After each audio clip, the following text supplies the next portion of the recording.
जय गुरुदेव। प्रश्न, क्या चैतन्य को ही प्राण भी कहा जा सकता है?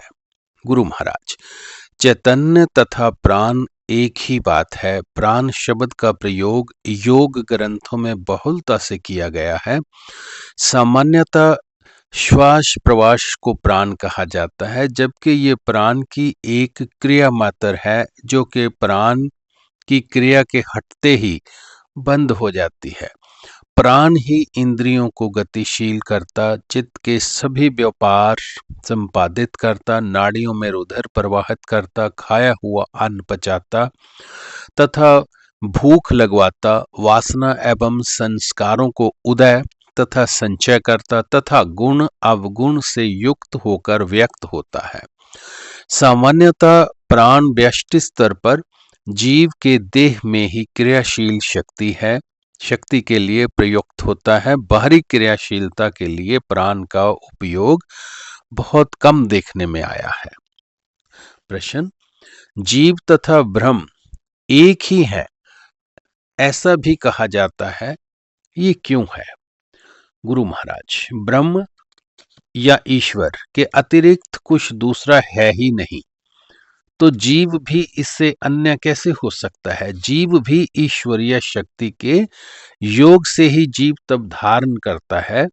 जीव तब एक भाव मात्र है जो जीव को ईश्वर से पृथक कर देता है।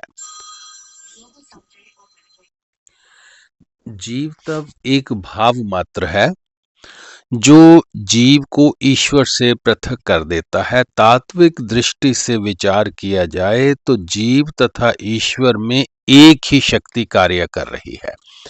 ईश्वर उस शक्ति को जानता है, जीव नहीं जानता है। शास्त्र उसी तथ्य की ओर संकेत करता है तथा शक्ति की जागृति उस तथ्य का अनुभव करवा देती है।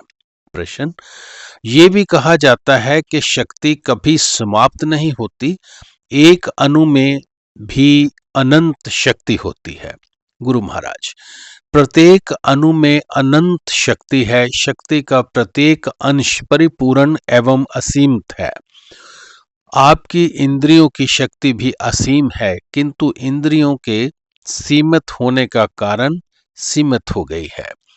जिस प्रकार 50 कैंडल पावर का बल्ब 1000 कैंडल पावर के समान प्रकाश नहीं दे सकता, उसी प्रकार सीमित इंद्रियों से असीम सत्ता का अनुभव भी नहीं किया जा सकता। जागृति के पश्चात साधन के द्वारा इंद्रियों की सीमाओं को तोड़ना ही साधक का लक्ष्य होता है। जो जितना सीमाओं में अधिक जकड़ा है, उतना ही उसका जीवन अधिक घनीभूत है। जीव अष्टपाश में बंधकर सीमा में आ गया है। जब ये पाश टूट जाते हैं तो वह मुक्त हो जाता है तथा अनंत शक्ति उसके समक्ष प्रत्यक्ष हो जाती है। प्रश्न, गुरुदेव, उपनिषद, योग दर्शन, नारद भक्ति सूत्र तथा अन्य दर्शनों में कहीं भी कुंडलिनी का उल्लेख नहीं आया। सुना है कि वेदों में भी उसकी कोई चर्चा नहीं। फिर ये कुंडलिनी शब्द कहाँ से आ गया? कुंडलिनी को सर्पनी कहा गया है, तो क्या अंतर में कोई सर्पनी है? गुरु महाराज, सब शास्त्रों ने अपने अपने परिभाषित शब्द होते हैं। कुंडलिनी शब्द का प्रयोग अधिकतर हठ योग तथा तंत्रों में किया गया है। वैसे कुंडलिनी तो नहीं, किंतु उसी भाव को दूसरे शास्त्रों ने किसी न किसी अन्य नाम से उल्लेख किया है।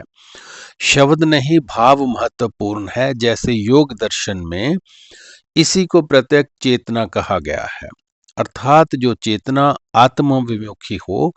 नारद भक्ति सूत्र में उसे अलाहदनी कहा गया है, अर्थात जो प्रत्यक्ष होकर बिना किसी बाह्य उपकरणों या साधनों के मन को आनंद प्रदान करे। मंत्र शास्त्र में उसे ही मंत्र चैतन्य कहा गया है, अर्थात जब चैतन्य ही मंत्र हो जाए। वेदों में उसे प्रज्ञान कहा गया है, अर्थात इंद्रियों के आधार पर कर्मशील ब्रह्म शक्ति का प्रत्यक्ष ज्ञान। इन सब की अपनी अपनी शब्दावली है, किंतु भाव वही है। रही बात अंतर में सर्पणी के बैठे होने की, तो ऐसा कुछ भी नहीं है। ये सब प्रतीकात्मक है। उस सर्पणी के 3 कुंडल हैं, सत, रज तथा तम। यही तीनों कुंडल हैं। उसमें से अपना मुंह कुंडलों के बीच छुपाया हुआ है, अर्थात ईश्वर या शक्ति का शुद्ध स्वरूप तीनों गुणों के अंदर छुपा हुआ है। बस यही कुंडलिनी का भाव है।